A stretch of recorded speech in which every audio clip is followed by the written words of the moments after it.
उत्तम व्यक्ति कौन? बहुत पुरानी बात है। गौतम बुद्ध एक शहर में प्रवास कर रहे थे।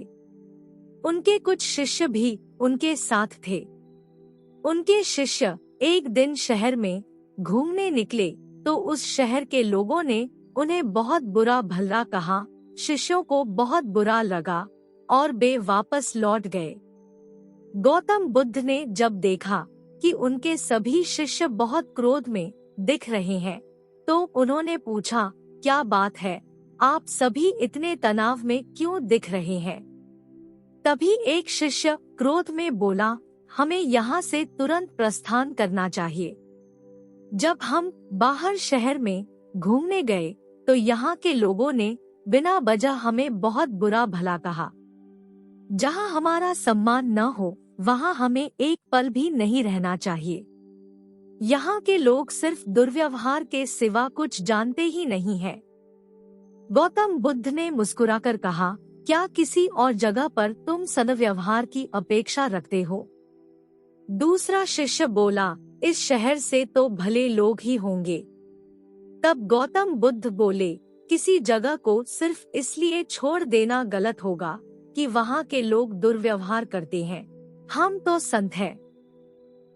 हमें तो कुछ ऐसा करना चाहिए कि जिस स्थान पर भी जाएं, उस स्थान को तब तक न छोड़े जब तक अपनी अच्छाइयों से वहाँ के लोगों को सुधार न दें।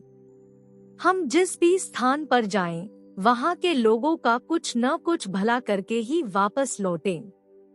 हमारे अच्छे व्यवहार के बाद वह कब तक बुरा व्यवहार करेंगे? आखिर में उन्हें सुधरना ही होगा।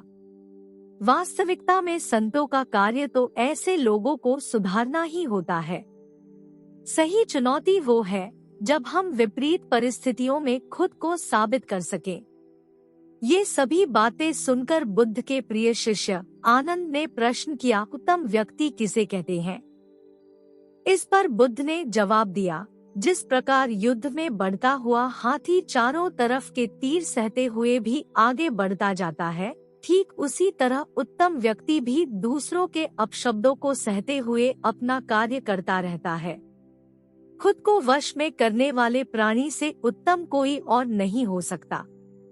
गौतम बुद्ध की बात शिष्यों को अच्छी तरह से समझ में आ गई और उन्होंने वहां से जाने का इरादा त्याग दिया।